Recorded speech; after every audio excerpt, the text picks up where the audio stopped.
Dear student, इस video lecture में हम लोग 12th क्लास बिहार बोर्ड की एक इम्पॉर्टेंट पोएट्री फायर हिम को लाइन बाय लाइन पढ़ेंगे। और इस पोएट्री को कंपोज किया गया है के.एन. दारूवाला के द्वारा। तो आप यहाँ पे पोएट का नाम याद रखिएगा, क्योंकि बहुतों बार पोएट के नाम से भी क्वेश्चन आपके एग्ज़ाम में ऑब्जेक्टिव टाइप पूछे गए हैं। अब आपको कुछ इंट्रोडक्शन से पॉइंट को बता रहा हूँ जो कि आपके एग्ज़ाम पॉइंट ऑफ व्यू से इम्पॉर्टेंट है। तो सबसे पहले आप याद रखिएगा के.एन. दारूवाला का जो जन्म हुआ था 1937 में, और इनको 2 इम्पॉर्टेंट अवार्ड भी मिला था, साहित्य अकादमी अवार्ड और कॉमनवेल्थ पोएट्री अवार्ड। तो ये आप याद रखिएगा। दूसरा पॉइंट आपको याद रखना है, जो इनका इम्पोर्टेंट वॉल्यूम्स था, जो इनकी महत्वपूर्ण रचनाएं था, उसको आपको याद रखना है। जैसे यहाँ पे लिखा हुआ है under Orion, apparition in April, crossing of rivers. तो ये 3 वर्क्स आपको याद रखने हैं। अब फाइनली आ जाते हैं पोएम के लाइन बाय लाइन हिंदी पे। अब यहाँ से आप ध्यान से वीडियो को देखिएगा, तभी आपको समझ में आएगा। यहाँ पे पोएट एक बर्निंग घाट की बात करते हैं। सबसे पहले मैं आपको बता देता हूँ, बर्निंग घाट उस जगह को बोला जाता है जहाँ पे डेड बॉडी को जलाया जाता है। तो वही शमशान घाट आप इसे हिंदी में कह सकते हैं। तो बर्निंग घाट पे जो भी दृश्य पोएट देखते हैं उसका इस वीडियो में वर्णन करते हैं। तो चलिए देखते हैं। पहला जो सेंटेंस है वो कहता है the burning ghat erupted phosphorescence and wandering ghost lights frightened passer by as moon light scuttled among the bones. यहाँ पे आपका सेंटेंस कंप्लीट होता है। तो अब यहाँ पे कुछ इम्पॉर्टेंट वर्ड है, उसको पहले मैं आपको बताता हूँ। इरप्टेड, इरप्टेड का मतलब होता है जब आग कहीं पे जलती है तो वहाँ पे एक आग की जो लौ होती है ना, वो फुदक फुदक कर निकलते रहती है। आप कह सकते हैं विस्फोट जैसा कुछ होता है, तो उसको हम इरप्शन कहते हैं उस प्रोसेस को। तो वहीं से इरप्टेड आया है वर्ब के रूप में। और दूसरा आपका यहाँ पे याद रखना है वॉन्डरिंग घोस्ट लाइट। ये वॉन्डरिंग घोस्ट लाइट का मतलब है कि जब डेड बॉडी जलती है तो उससे एक लाइट निकलता है, उसको ये रेफर कर रहा है। और तीसरा पासर बाई का मतलब याद रखिएगा, जो राह में राहगीर चलते हैं ना, जो रास्ते में लोग चलते हैं, उसको यहाँ पे पासर बाई कहा गया है। स्कटल्ड का मतलब है लाइट का पड़ना, लाइट का गिरना। ठीक है, तो चलिए अब इस लाइन को समझाते हैं यहाँ तक। तो पोएट कहते हैं कि बर्निंग घाट पे जब डेड बॉडी को जलाया जाता है तो वो इरप्टेड होता है, मतलब उससे आग की लपेटें निकलती रहती है जलने के बाद भी। और नेक्स्ट आगे कहते हैं कि एंड वॉन्डरिंग घोस्ट लाइट्स, और जो उस डेड बॉडी से जो लाइट निकलती है जलते समय, वो राहगीरों को, जो रास्ते में लोग चलते हैं, उसको वो भयभीत कर देती है, उसको डरा देती है। ठीक है, अब यहाँ पे एक लाइन लिखा हुआ है as moon light scuttled among the bones. इसका मतलब ये है कि जब चंद्रमा का प्रकाश, जब मून लाइट उस डेड बॉडी को जलने के बाद जो हड्डियाँ होती है उस पर पड़ती है, जब हड्डियों पे चंद्रमा का प्रकाश पड़ता है तो ये जो लाइट है ना, वो रास्ते में चलने वाले लोगों को ज़्यादा भयभीत कर देती है। स्पेशली उस समय ज़्यादा भयभीत कर देती है जब मून लाइट उस डेड बॉडी पर पड़ती है। तो ये था आपको यहाँ तक का एनालिसिस। चलिए आगे का लाइन देखते हैं। आगे पोएट कहते हैं once strolling at dawn past river bank and ghat. यहाँ पे पोएट कहते हैं कि एक समय मैं यहाँ पे आया था। उनको याद आता है कि एक समय और मैं यहाँ पे आया था जब सनराइज हुआ था, जब सूर्य उदय हुआ था। उसके बाद आया था नदी के किनारे एक घाट था जहाँ पे डेड बॉडी जलाया जा रहा था। वहाँ पे हमने क्या देखा? तो आगे के लाइन में कहते हैं वी सा, एक्चुअली ये अपने पिता के साथ आए थे, ठीक है, आगे बताएंगे। तो वही कहते हैं we saw embers losing their cruel redness to the grey. यहाँ पे पोएट कहते हैं कि मैंने देखा जो आग होता है वो डेड बॉडी को जलाकर राख कर देती है। उसका कर्तव्य होता है कि जो डेड बॉडी है उसको जलाकर राख कर देना। ग्रे का मतलब यहाँ पे राख है। एज डैट स्वेलोज ऑल, और हर चीज़ें जलाकर बिल्कुल भस्म कर देना, ऐसा होता है आग का कर्तव्य। बट हमने क्या देखा? Half cooked limbs. यहाँ पे हाफ कुक्ड लिम्ब्स का मतलब है अर्ध जले अंग।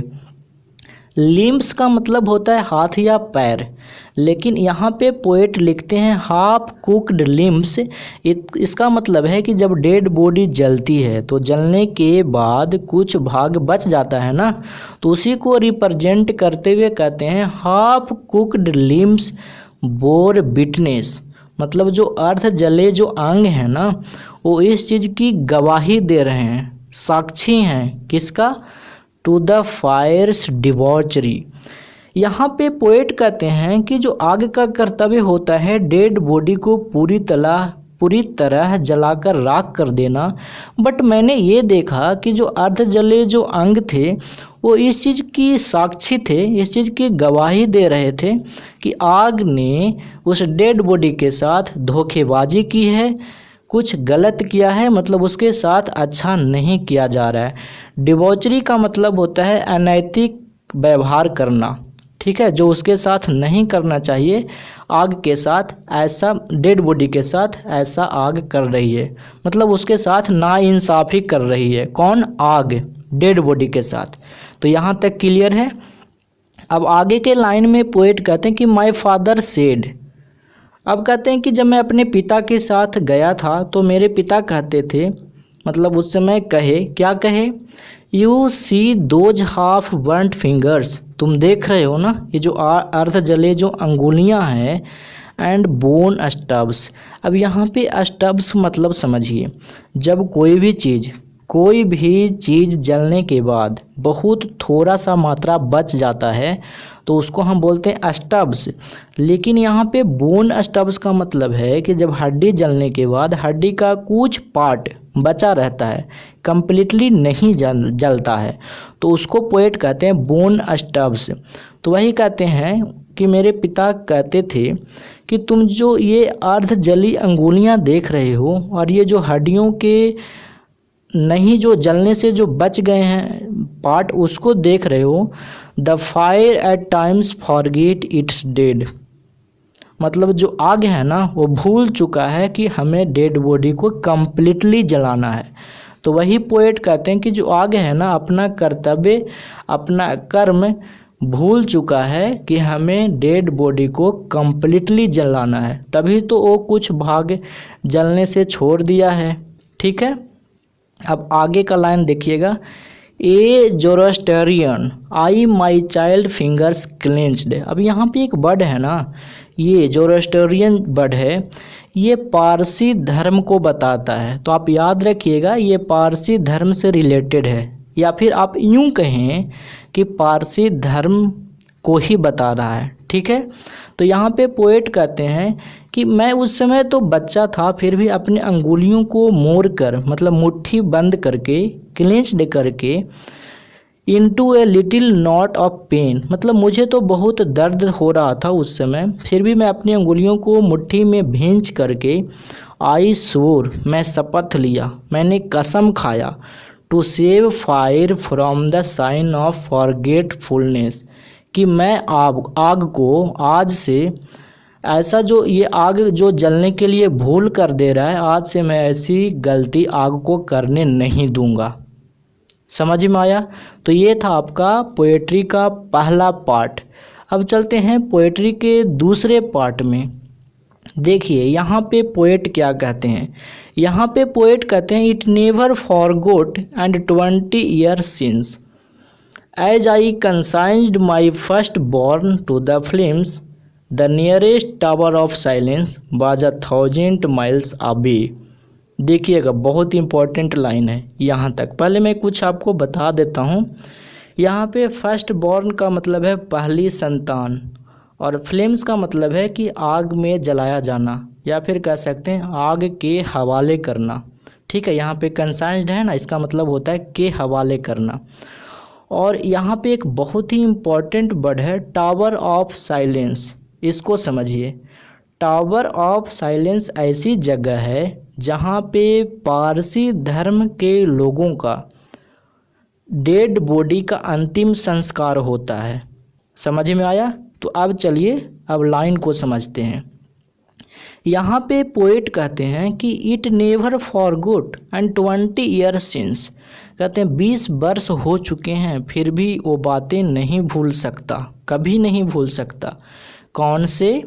As I consigned my first born to the flame, कि मुझे मजबूरी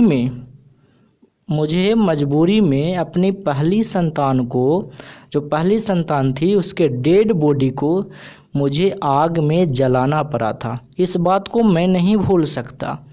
और क्यों मजबूरी में जलाना पड़ा था, आगे की लाइन में कहते हैं the nearest tower of silence, जो मेरे धर्म के अनुसार जो अंतिम संस्कार का स्थल था वो हजारों मील दूर था, इसीलिए मुझे मजबूरी में आग के हवाले अपनी पहली संतान को करना पड़ा था। या फिर आप ये कहें कि दूसरे धर्म के हिसाब से मेरी पहली संतान को आग में जलाना पड़ा था। ठीक है, अब आगे के लाइन में वो कहते हैं the fire him said to me. अब वहाँ पे पोएट अनुमान लगाते हुए कहते हैं कि जो फायर हिम है, जो आग है जो डेड बॉडी को जला रही थी, वो मुझसे ऐसा कही थी। उसने क्या कहा था? यू स्टैंड फॉर गिवन, कि जो तुमने ये गलती किया है इसके लिए मैं तुमको माफ़ कर दे रहा हूँ। कौन सी गलती? जो अपने पारसी धर्म के विरुद्ध, जो तुमने पारसी धर्म के विरुद्ध अपने बच्चों को आग में जलाया है, इस गलती को मैं माफ़ करता हूँ। ऐसा पोएट कहते हैं कि मुझे आग ने कहा था। अब आगे के लाइन में कहते हैं कि एक्चुअली तो उस समय मैं बहुत ज़्यादा टूटा हुआ था क्योंकि मेरे बच्चे की मौत हो गई थी। तो वही कहते हैं ब्रोकन यट रिवेलियस, फिर भी अपने आप को ताकत देते हुए मैं अपने मन से ये विद्रोह कर कह रहा था आई स्वोर दिस टाइम, कि मैं इस समय कसम खाता हूँ, शपथ लेता हूँ। किस बात की? To save it from the scene of forgiving. यहाँ पे पोएट कहते हैं कि उस समय तो मैं ज़्यादा टूटा हुआ था क्योंकि मेरे बच्चे की मृत्यु हो गई थी, फिर भी मैं अपने आप को संभालते हुए मैं कसम खाता हूँ कि मैंने अपने पारसी धर्म के विरुद्ध दूसरे धर्म के हिसाब से अपने बच्चे की डेड बॉडी जलाया है। ऐसी गलती अब नहीं होने दूंगा। ठीक है, मतलब इस तरह की जो पाप जो मैं कर रहा हूँ अपने धर्म के विरुद्ध, ऐसा कभी अब दोबारा नहीं होने दूंगा। तो ये था आपका पोएट्री का लाइन बाय लाइन एनालिसिस। और मैं आपको बता दूं, अगर आप पीडीएफ या ई बुक लेना चाहते हैं या फिर अपने एग्ज़ाम से रिलेटेड प्रतिदिन क्यूज करना चाहते हैं तो आप Birbal Prasad sir Telegram channel को ज्वाइन करिएगा। टेलीग्राम चैनल का लिंक वीडियो के डिस्क्रिप्शन बॉक्स में मिल जाएगा। आज तक इतना ही। Thanks for watching. Bye bye. मिलते हैं नेक्स्ट वीडियो में।